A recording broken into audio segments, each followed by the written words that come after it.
Ever since I got into paddleboarding, which by the way was completely my wife's fault, I've wanted to do a longer trip with an overnight stop somewhere, with the aim of perhaps heading up to Norway or Sweden at some stage to doing some longer trips up there.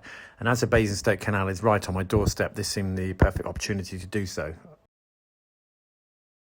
As you can see from the fly-through, the terrain along the Basingstoke Canal is very varied, from remote isolated countryside to fairly built-up town around the Aldershot area. Whilst we're talking about the Basingstoke Canal, here's a bit of history for you. It was initially opened in 1794 as a means of transporting agricultural produce from central Hampshire up towards London. The canal had a pretty torrid history with tunnel collapses, bankruptcies, falling demand, and there's a constant issue with water supply, which you can read about if you look on the Canal Centre's webpage. Okay, so here is the paddleboarding setup I used for this trip. My paddleboard is a Thurso Surf Expedition 150, and it's currently being inflated by the Outdoor Master 20 psi high pressure SUP air pump, which I plug into a Jackery power bank. I won't go into the detail about all the other bits of equipment I have, but if people are interested, please leave a message and then I will do another video about it.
Passing this beautiful spot, this is an ideal location to put your paddleboard in. It's the Barley Mow, which is a pub near Winchfield. There's a car park here which is open until about 8 o'clock at night, I think, and there's ample parking in there. There's also a little sort of slipway if you're a bit tentative about going in off the edge of the canal area to put your paddleboard in. And the pub serves great beer and great food. Here's one of the remnants of the Second World War. It's a pillbox. Clearly canals were a perfect route if you could get on them for any attacking forces, make your way inland.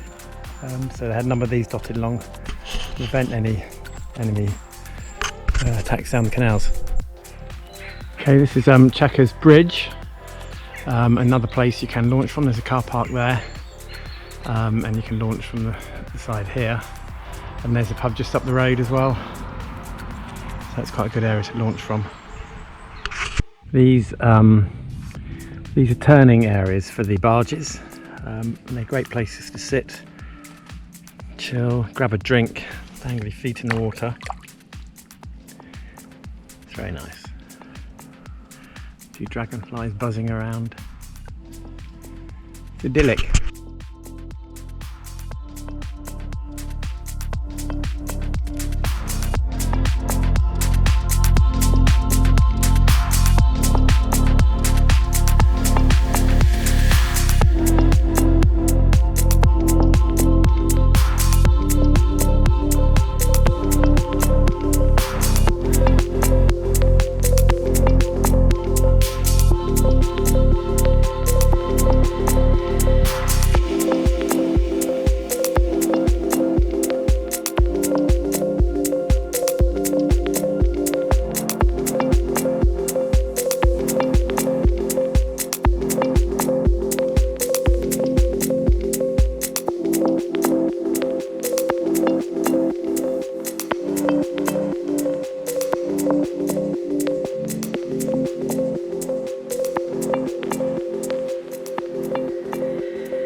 just approaching the Fox and Hounds, which is about halfway between Odiham and Mitchett. It's an ideal place to stop on the canal, have a quick drink, a bit of refreshment. It's very easy access to the water.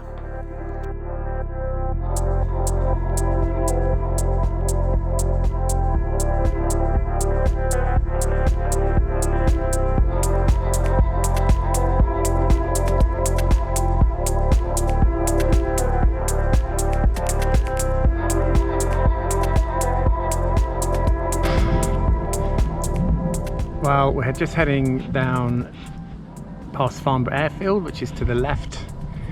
We may get a few aircraft going over.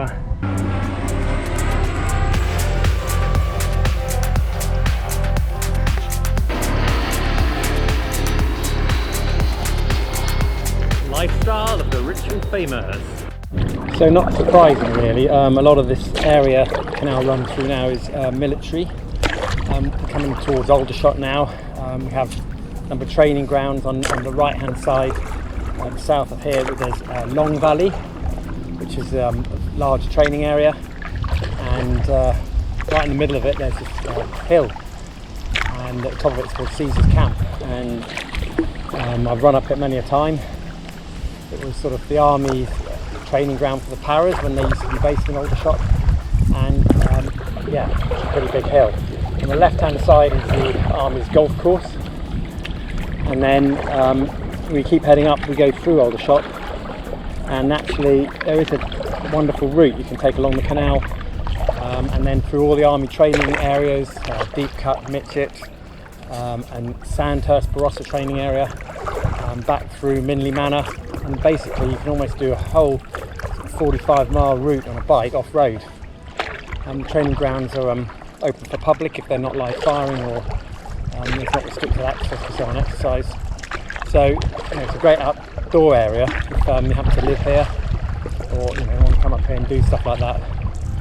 And we're just approaching the steel girder bridge now, which when I was a young sapper in the army we used to come and practice putting demolition charges on it. I'm not sure if it was built wholly for that purpose, but thousands of Royal Engineers will have put demolition charges on that bridge and practice their bridge demolition skills.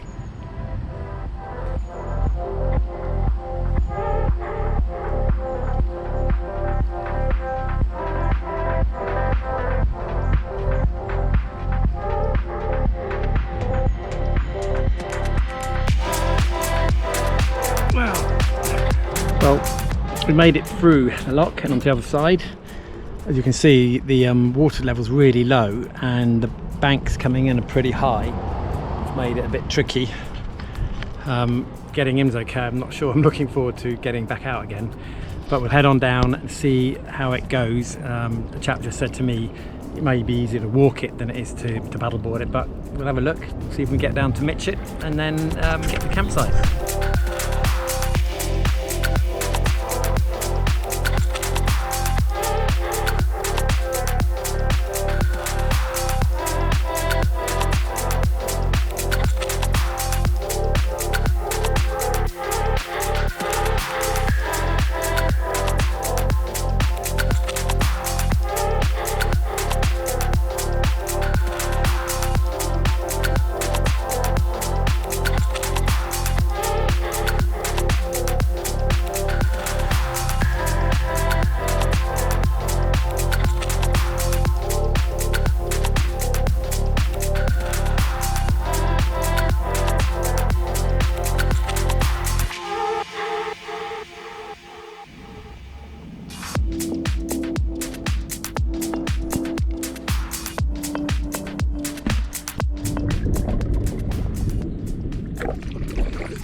Well, that was the worst part done, I think. Now there's not much that I can get caught on, so it's going to be a lot easier going from here to Odium.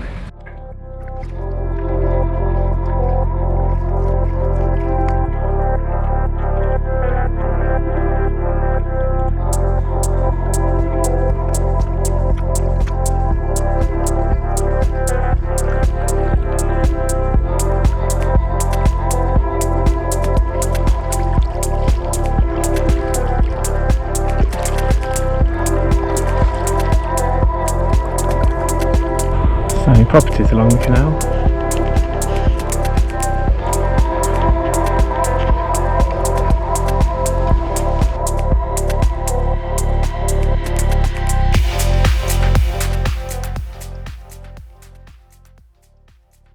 And the journey ends back at Odium. It's been a tiring 2 days. The sun has been blazing down, and probably the hottest days, as I mentioned before, of the year. The canal water has been pretty good, apart from past Ashlock, where it got very shallow and a bit unpleasant. The overnight camp was great at Mitchett campsite. I'd recommend that. It's fairly cheap. There's reasonable showers there, and it's an ideal location to get to the canal. Now it's time to head off to the Water Witch, great pub just here, for a quick pint.